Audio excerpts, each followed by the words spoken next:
Welcome back to my YouTube channel best advantage curious point. आज मैं आप लोगों के लिए जो टॉपिक लेकर आई हूँ वो है उत्सर्जन तंत्र। आज हम उत्सर्जन तंत्र के विषय में पढ़ेंगे।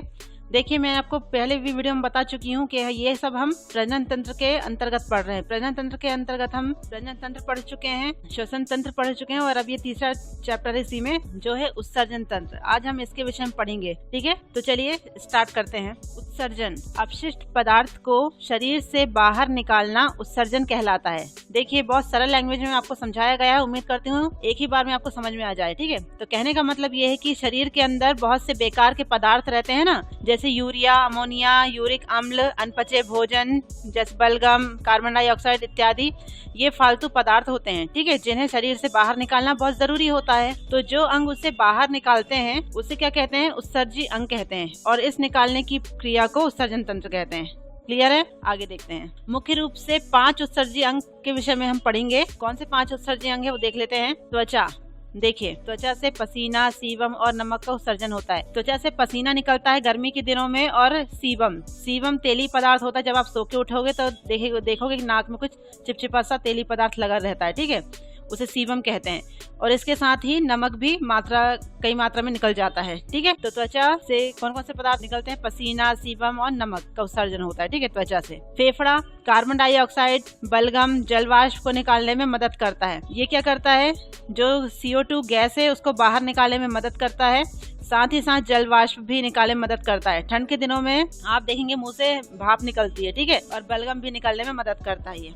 आगे देखते हैं। बड़ी आंत, अनपचे भोजन को मल द्वारा बाहर निकाल देता है बड़ी आंत। ठीक है, अनपचा भोजन को मल के द्वारा बाहर निकाल देता है, जिसे हम काइल कहते हैं। इसके बाद है यकृत। हमारे शरीर में बहुत खतरनाक पदार्थ कौन सा होता है? बहुत खतरनाक पदार्थ क्या होता है हमारे शरीर में? अमोनिया। ठीक है, उसको कम खतरनाक पदार्थ यूरिया में परिवर्तित कर देता है। क्या? यकृत। उसके बाद है वृक्क यानी कि किडनी। ठीक है, देखिए, यकृत क्या करता है? बहुत खतरनाक पदार्थ अमोनिया को कम खतरनाक पदार्थ यूरिया में परिवर्तित कर देता है। और वृक्क क्या करता है? यूरिया को यूरिन के द्वारा बाहर निकाल देता है। तो वृक्क सबसे महत्वपूर्ण उत्सर्जी अंग कौन सा है? वृक्क है, यानी कि किडनी है। आगे चल के हमें इसी किडनी के विषय में ही जानकारी लेनी है। ये सब इम्पोर्टेंट है, लेकिन ये पूरा चैप्टर सब किडनी पर डिपेंड है। ठीक है, तो 5 मुख्य रूप से उत्सर्जी अंग कौन है आपको पता चल गया, जिनमें सबसे महत्वपूर्ण क्या है?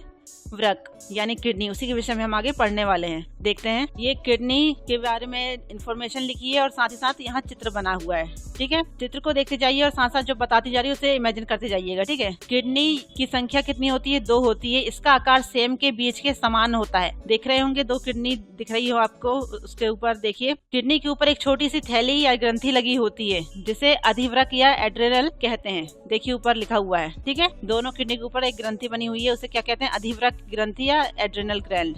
ठीक है, दाहिना जो किडनी होती है ना, लीवर के दबाव के कारण थोड़ा सा नीचे आ जाता है दाहिना किडनी। देखिए, दाहिना किडनी थोड़ी सी दबी रहती है बजाय बाएं किडनी के। क्यों होता है ऐसा? क्योंकि वो दाहिना किडनी लीवर के दबाव के कारण थोड़ा नीचे आ जाता है। ठीक है, किडनी से जो नसें निकलती हैं उसे मूत्रवाहिनी कहते हैं। देखिए, जो 2 नसें लिखनी है उसे क्या कहेंगे? मूत्रवाहिनी।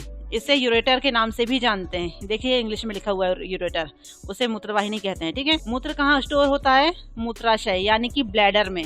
नीचे देखिए ब्लैडर लिखा हुआ है। मूत्र कहाँ स्टोर होता है? ब्लैडर में स्टोर होता है। इसके बाद मूत्र मार्ग होता है, उसके जरिए यूरिन बाहर निकल जाता है, यानी कि यूरेथ्रा। ठीक है, इस डायग्राम से आप समझ रहे किसको क्या कहते हैं? सेम के बीच के आकार के समान होता है। 2 किडनी होती है। ऊपर किडनी के ऊपर एक ग्रंथि बनी रहती है। देखिए, उसे क्या कहते हैं? एड्रेनल यानी कि अधिवृक्क ग्रंथि। तो इतनी चीजें आपको समझ में आ गई होंगी। आगे देखते हैं। ये चित्र को ध्यान से देखिएगा। किडनी का जो बाहर, ये इंटरनल है। ठीक है, किडनी का जो बाहर का परत होता है ना, उसे हम कार्टेक्स कहते हैं। देखिए, एरो के द्वारा दर्शाया गया है। किडनी का जो बाहर का परत है उसे क्या बोलते हैं? कार्टेक्स कहते हैं। ठीक है, किडनी के आंतरिक भाग को मेड्यूला कहते हैं। आंतरिक भाग को हम क्या कहेंगे? मेड्यूला कहते हैं। ठीक है, क्लियर है? और जो प्रवेश द्वार है इसे रेनल हाइलम कहते हैं। ये मोस्ट इंपोर्टेंट है, SSC के एग्जाम में ये आया था। क्या पूछा था उसमें क्वेश्चन? रेनल नामक तंत्रिका कहाँ पाई जाती है? तो इसका आंसर क्या लिखेंगे आप? किडनी में। ठीक है, जो प्रवेश द्वार है, 2 नसें दिख रही होंगी, इसे हम रेनल हाइलम कहते हैं। ठीक है, सबसे ज्यादा यूरिया कहाँ पाया जाता है? तो सबसे ज्यादा यूरिया इसी में पाया जाता है। ठीक है, क्लियर है इतना? अब आगे देखते हैं। किडनी, उसे हम वृक्क भी कह सकते हैं या गुर्दा भी कह सकते हैं। पहले तो इम्पोर्टेंट पॉइंट देख लेते हैं इसके क्या क्या है। मुख्य उत्सर्जी अंग है ये। रक्त को छानता है, एक बात हमेशा याद रखिएगा, रक्त को छानने का काम करता है किडनी, लेकिन रक्त का जो शुद्धिकरण होता है ना वो फेफड़ा करता है। अधिकतर लोग दो क्वेश्चन में कंफ्यूज हो जाते हैं, ठीक है, ये अधिकतर लोग इसी में चीज में कंफ्यूज होते हैं, इसलिए याद रखिएगा रक्त को छानने का काम करता है किडनी, लेकिन रक्त का शुद्धिकरण कौन करता है? फेफड़ा। किडनी सिर्फ रक्त को छानता है, देखिए किडनी रक्त को छानता है, उसकी गंदगी को बाहर निकालता है, लेकिन रक्त को शुद्ध नहीं करता। जब रक्त में ऑक्सीजन मिलाया जाता है ना तो उसे कहते हैं रक्त का शुद्धिकरण, ठीक है, जो क्या कौन करता है? फेफड़ा करता है। इसका काम यूरिन का निर्माण, क्या काम है इसका? इसका तो मुख्य काम हो गया यूरिन का निर्माण करता है, ठीक है, और साथ ही साथ एसिड एंड बेस यानी कि पीएच की मात्रा नियंत्रित करता है। यहाँ से क्वेश्चन भी बन सकता है, क्या बन सकता है? इसका काम क्या है? यूरिन का निर्माण करना, ये तो मुख्य हो गया, और एसिड और बेस की मात्रा को नियंत्रित करता है।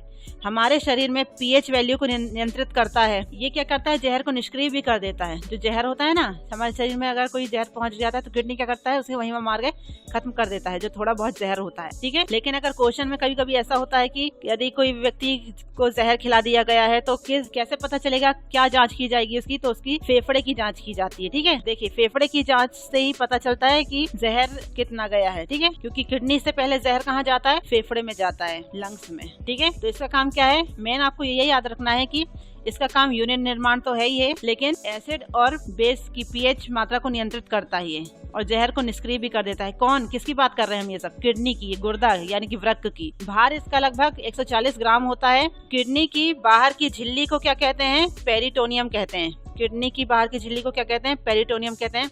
इससे पहले वाले टॉपिक में हमने क्या पढ़ा था? फेफड़े की बाहर की झिल्ली को क्या कहते हैं? प्लूरा मेम्ब्रेन कहते हैं। तो ये इंपॉर्टेंट क्वेश्चन है जो मैं आपको एक्स्ट्रा बताती चलती हूँ, ठीक है। किडनी की इकाई क्या कहलाती है? नेफ्रॉन, मतलब 8 लाख नेफ्रॉन होते हैं, ठीक है। किडनी की इकाई क्या कहेंगे? नेफ्रॉन होगी, ठीक है। इतनी चीज क्लियर है, आगे देखते हैं। देखिए नेफ्रॉन को जब जूम करके देखा गया तो पाया गया कि इसकी संरचना कैसी होती है। इसकी संरचना देख लेते हैं। जब नेफ्रॉन को जूम करके देखा गया तो इसकी संरचना कैसी है? इस तरह की है। तो इसका जो शुरुआती भाग होता है, देखिए ऊपर शुरुआती भाग होता है, गुच्छा समान होता है, ठीक है, इसे हम ग्लोमेरुलस कहते हैं। ये इंपॉर्टेंट है, याद रखिएगा, ध्यान दीजिएगा, ठीक है। नेफ्रॉन का जो शुरुआती भाग होता है ना उसे हम क्या कहते हैं? ग्लोमेरुलस कहते हैं। अब इसके आगे ये जो गोल गोल संरचना दिखाई दे रही है आपको, ये क्या है? इसे हम बोलते हैं बोमेन कैप्सूल या बोमेन संपुट कहते हैं, ठीक है। देखिए पढ़ने के लिए तो बहुत सारा है उत्सर्जन तंत्र में, लेकिन हम वही फोकस कर रहे हैं, वही चीजें उठा रहे हैं जो आपके सिलेबस के अकॉर्डिंग होनी चाहिए, ठीक है। वही चीजें हम आपको बता रहे हैं, इससे ज्यादा नहीं बताएंगे। इसके आगे जो गोल संरचना है उसे क्या बोलते हैं? बोमेन कैप्सूल या बोमेन संपुट बोलते हैं। बोमेन संपुट कहाँ पाया जाता है? नेफ्रॉन में, याद रखना है, ठीक है, इससे क्वेश्चन आ सकता है। और बाकी का ये पूरा हिस्सा क्या कहलाता है? नेफ्रॉन कहलाता है। देखिए इसमें एक इम्पोर्टेंट है, ये देखिए हेनले का लूप, ठीक है, इसे याद रखना है। अगर क्वेश्चन आता है, ये इम्पोर्टेंट लाइन थी इसलिए मैंने उठाया है। और हेनले का लूप किसमें पाया जाता है? अगर क्वेश्चन पूछता है तो आप देंगे इसका आंसर किडनी में।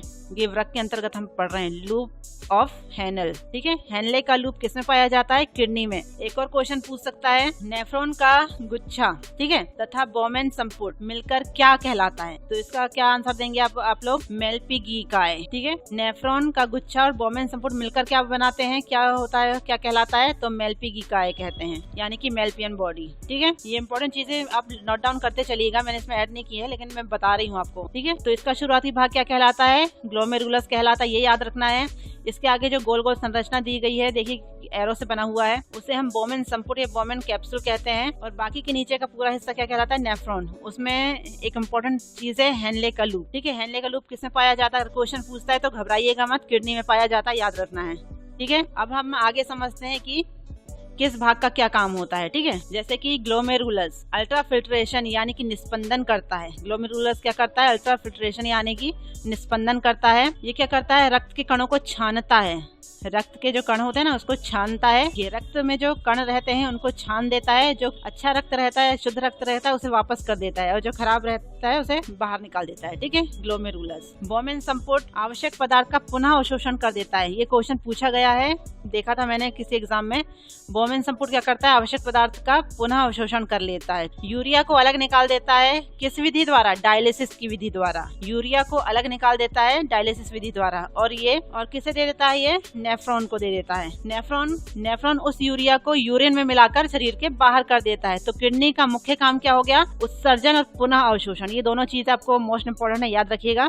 किडनी का मुख्य काम क्या हो गया? उत्सर्जन और पुनः अवशोषण दोनों। ग्लोमेरुलस क्या करता है, यानी कि अल्ट्रा फिल्ट्रेशन यानी निस्पंदन करता है, रक्त के कणों को छान देता है, जो शुद्ध रक्त होता है ना उसे वापस कर देता है।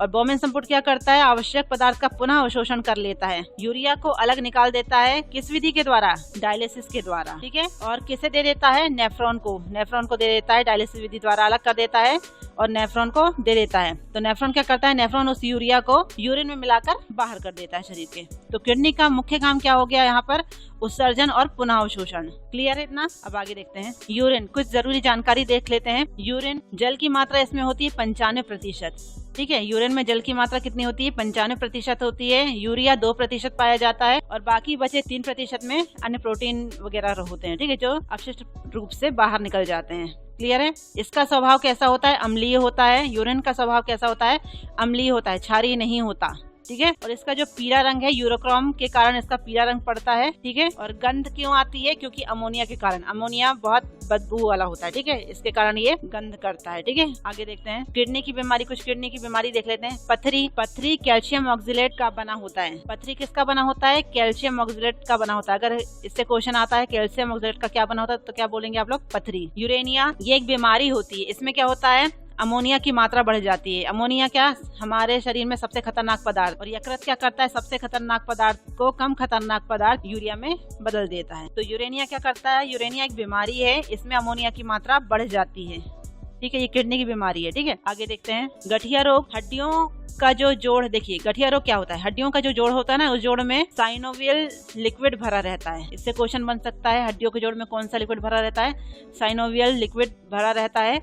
लेकिन ये द्रव यानी कि जो साइनोवियल लिक्विड रहता है ना, वो जब सूखने लगता है तो इसकी जगह यूरिक एसिड बढ़ जाता है। साइनोवियल द्रव्य जब सूखने लगता है तो उसकी जगह क्या बढ़ने लगता है, यूरिक एसिड। एक एक पॉइंट को ध्यान से पढ़िएगा, यूरिक एसिड बढ़ जाता है।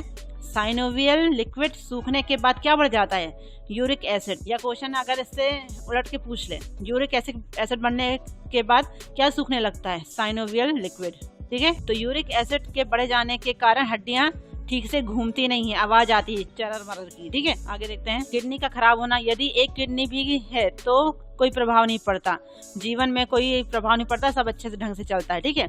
लेकिन अगर दोनों किडनी खराब हो गई तो एक स्वस्थ व्यक्ति अपनी किडनी दे सकता है, लेकिन कोई जान पहचान का होगा तभी देगा ना, और वो भी कब, जब ट्रांसप्लांट करना पड़ता है, उसका किडनी का ट्रांसप्लांट करना पड़ता है, वो भी 48 घंटे के अंदर, तभी वो किडनी ट्रांसप्लांट कर सकते हैं, ठीक है। इसके बाद कोई मतलब नहीं रहता ट्रांसप्लांट करने का। तो क्लियर है आपको इतना।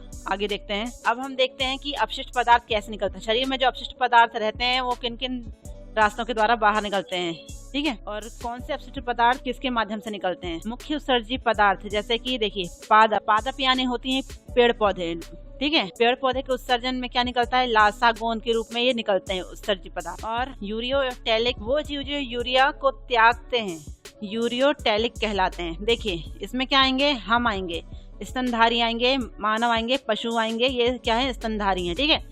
वो क्या करते हैं, हम लोग क्या करते हैं, यूरिया को त्यागते हैं, यूरिया को क्या करते हैं, त्यागते हैं। इसके बाद है यूरिकोटैलिक, जो यूरिक एसिड निकालते हैं। देखिए यूरियोटैलिक और यूरिकोटैलिक बहुत फर्क है।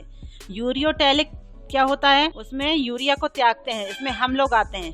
और यूरिकोटैलिक में जो यूरिक एसिड निकालते हैं, यूरिया और यूरिक एसिड दोनों में अंतर है, ठीक है।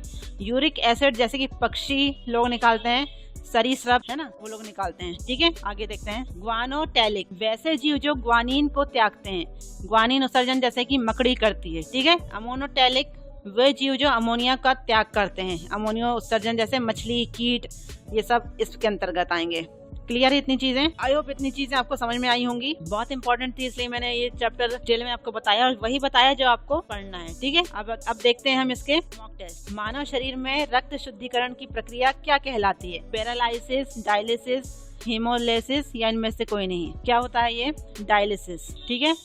आगे मानव शरीर से कार्बन डाइऑक्साइड को निकालने के लिए कौन सा अंग जिम्मेदार है, बताइए। मानव शरीर से कार्बन डाइऑक्साइड को निकालने के लिए कौन सा अंग जिम्मेदार है, फेफड़े, किडनी, रक्त या यूरेटर।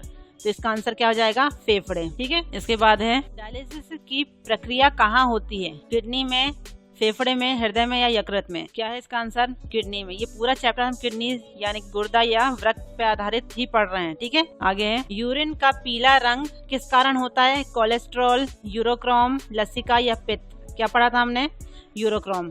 ठीक है, आगे देखते हैं। किडनी की कार्यात्मक इकाई क्या है? नेफ्रॉन, न्यूरॉन, डॉप्सन या इनमें से कोई नहीं। क्या पढ़ा था हमने?